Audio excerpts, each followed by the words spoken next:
Hello students, जिन्होंने हमारा आज का नया टॉपिक है वर्क एंड एनर्जी। देखते हैं इसके अंदर है क्या। जब भी पढ़ने बैठे एक कॉपी और एक पेन के ही साथ आपको बैठना है और बहुत ही इजीली इस चैप्टर को हम एक्सप्लेन करेंगे और फिनिश करेंगे, लेकिन आपको अच्छी तरीके से पढ़ना होगा इसके अंदर। So let's start. देखते हैं क्या है वर्क। वर्क का मतलब देखते हैं क्या है।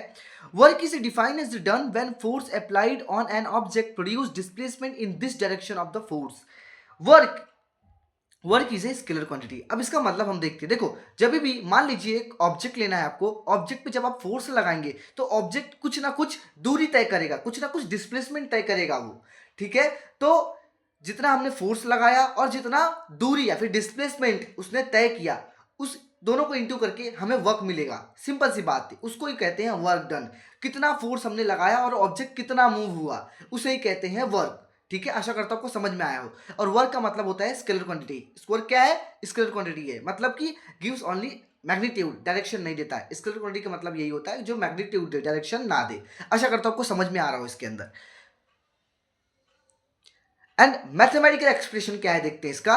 मैथमेटिकल एक्सप्रेशन, अब बोलोगे भैया मैथमेटिकल एक्सप्रेशन क्या है। ये जनरली न्यूमेरिकल्स के अंदर बहुत ज़्यादा यूज होगा, बहुत ही ज़्यादा इक्वेशन है। ये इक्वेशन हर जगह यूज होगा, क्लास 9th के अंदर भी यूज हो रहा है, क्लास 10th के अंदर भी यूज होगा, तो ध्यान रखिएगा आप। ठीक है, देखते हैं क्या है। तो कहने का अर्थ है मैथमेटिकल एक्सप्रेशन ये है, work is equal to force into displacement. जैसे कि मैंने एग्जांपल के थ्रू आपको बताया कि कितना हम फोर्स लगाए और कितना वो दूरी तय किया, दोनों को इंटू करेंगे तो हमें वर्क मिल जाएगा, वर्क डन मिल जाएगा हमें। ठीक है, तो यही था इसके अंदर। डब्ल्यू से वर्क को डिनोट करते हैं, एफ को फोर्स से एंड एस से डिस्प्लेसमेंट से, ये रखिएगा याद आप। और ऐसा यूनिट ऑफ वर्क क्या है? जूल है। ठीक है, क्या है ऐसा unit of work? Is joule, जिसे जे से जिसे ये से हम रिप्रेजेंट करते हैं। ठीक है, अब हम देखते हैं types of work. Types of work कितने टाइप के हैं देखते हैं एक बार अच्छी तरीके से हम।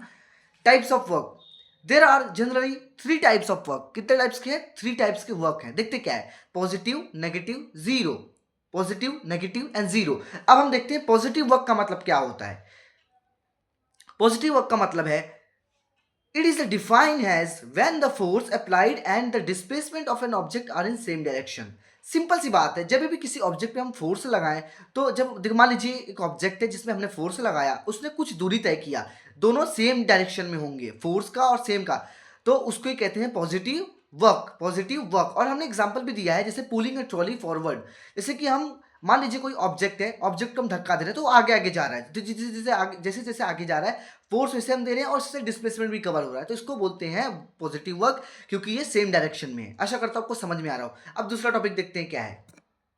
प्लीज ये ना समझिएगा आप कि मैं एनसीईआरटी बुक से नहीं पढ़ रहा हूं तो मैं गलत पढ़ा रहा हूं। देखो क्लास 9 के अंदर हर चीज नोट से पढ़ना होता है, साइंस के अंदर नोट से पढ़ना होगा हर एक चीज, यही आप क्लास 10th में भी करेंगे, क्योंकि बुक्स के अंदर बहुत ज्यादा फालतू चीजें हैं। बुक्स तो अच्छी है लेकिन बहुत ज्यादा घुमा फिरा के बात किया गया है, जो मेन टॉपिक है उसे नहीं बताया गया है, तो हमने अच्छी तरीके से मॉडिफाई किया है उसे समझने के लिए। आपको आप ये अपने एग्जामिनेशन में लेके आएंगे तो कोई दिक्कत नहीं, कोई मार्क्स नहीं काटेगा आपका, ये 100% गारंटी है मेरी तरफ से। सो देखते हैं नेगेटिव वर्क क्या होता है। नेगेटिव वर्क का मतलब है, it is defined as when the force applied and the displacement an object in opposite direction. जब भी हम फोर्स अप्लाई करें किसी भी ऑब्जेक्ट पे, तो वो उसके डिस्प्लेसमेंट जो हो अपोजिट डायरेक्शन में हो।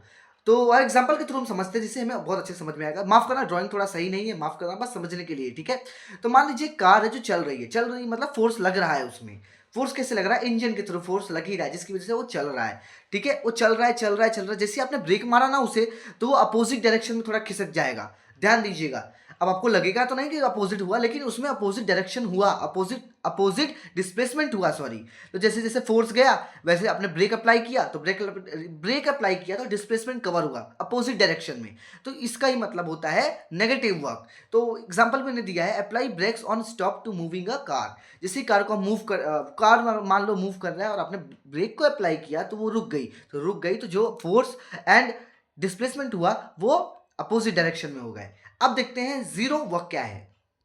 एंड प्लीज मुझे आप बताइएगा कि मैं कैसा पढ़ा रहा हूँ, अच्छा पढ़ा रहा हूँ कि नहीं। प्लीज कमेंट सेक्शन में जरूर बताइए, क्योंकि ये सारी चीजें देख के मुझे बहुत अच्छा लगता है कि हाँ नहीं बच्चों को समझ में आ रहा है, या फिर कुछ कमी है तो आप बता सकते हैं। ठीक है, तो देखते हैं जीरो वर्क क्या है। ठीक है, इट इज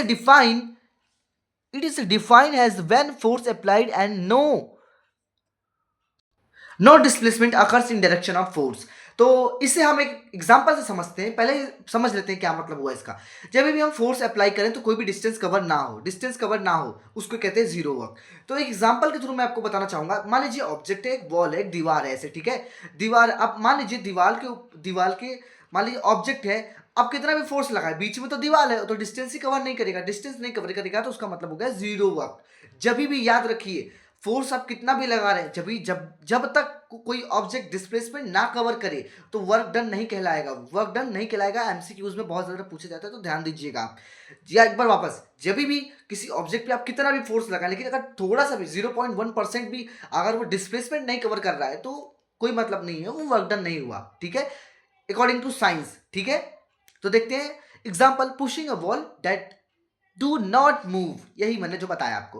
अब देखते हैं, अब देखो ये सारी बेसिक्स थी, इंट्रोडक्शन था, बहुत ही अच्छी तरीके से हमने समझ लिया इसे। अब हमने जो न्यूमेरिकल इक्वेशन हमने पढ़ा, अब इक्वेशन में हम न्यूमेरिकल की प्रैक्टिस करना जा रहे हैं करने। तो देखते हैं, दो एग्जांपल्स हैं जो एनसीईआरटी के ऊपर बेस्ड है। एनसीईआरटी के एग्जांपल्स में मैंने लिया है क्योंकि इससे आपको प्रैक्टिस भी हो, आपका सिलेबस भी खत्म हो और इससे आपको समझ में भी अच्छी तरीके से आए। तो देखते हैं क्या है।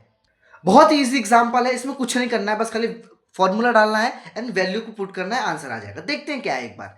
ये एनसीईआरटी का एग्जांपल है, मैंने अपने मन से नहीं लिखा है, एनसीईआरटी का है, ठीक है। तो देखते क्या है। A force of 5 Newton is acting on an object, एक फोर्स है 5 न्यूटन का जो एक ऑब्जेक्ट पे एक्ट किया जा रहा है। Then object is displaced through a 2 metre in direction of object of that force.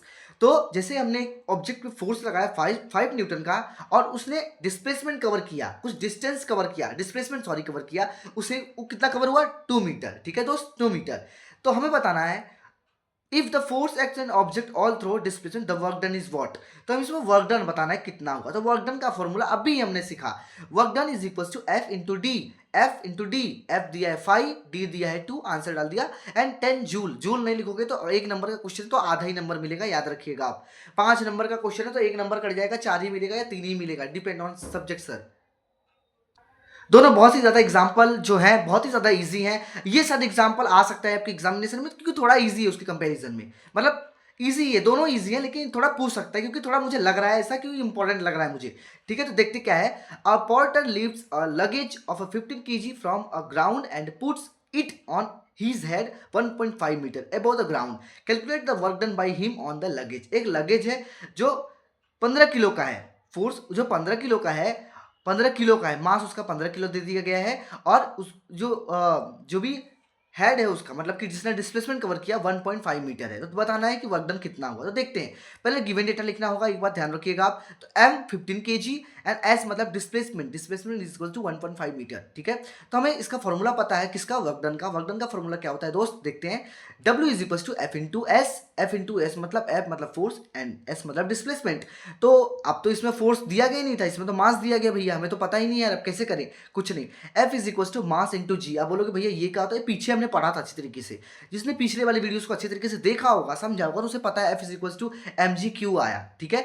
m का मतलब होता है मास, g मतलब होता है एक्सेलरेशन ड्यू टू ग्रेविटी, ठीक है।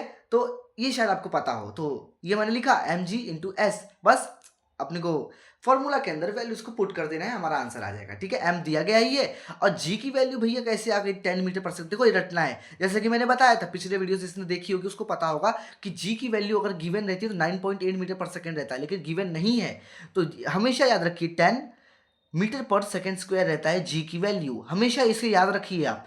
दो वैल्यूज रहती है, एक 9.8 मीटर पर सेकंड स्क्वायर, ये गिवन होता है तब यूज करना होता है, ठीक है। अगर देखो गिवन हमेशा ये वाला रहेगा, अगर गिवन नहीं है तो 10 मीटर वाला यूज कीजिए, हमेशा 9.8 मीटर पर सेकंड स्क्वायर को करना पड़ता है, लेकिन जब गिवन नहीं होता 10 वाला को करना होगा, ठीक है। आशा करता हूं आपको समझ में आया इसके अंदर। देन वैल्यू को पुट किया, हमें आंसर आ गया, बहुत ही ज्यादा इजी वे में इसे हमने कंप्लीट किया है। कोई भी डाउट हो आप कमेंट सेक्शन में पूछ सकते हैं। देखो दोस्त, लाइक करना, शेयर करना, सब्सक्राइब करना प्लीज, अगर आपको बहुत अच्छा लगे, आपको समझ में आए, ये भी बताना कि कैसा लगा वीडियो, आपको समझ में आया कि नहीं, ये मत समझना कॉपी पेन से पढ़ा रहा हूँ तो गलत पढ़ा रहा हूँ, ठीक है। तो नेक्स्ट वीडियो में हम एनर्जी के ऊपर बात करेंगे, एनर्जी थोड़ा इंपॉर्टेंट भी है और ईजी भी है एंड समझने के लिए बहुत अच्छा है वो, तो देखते हैं नेक्स्ट वीडियो में। Thank you so much everybody.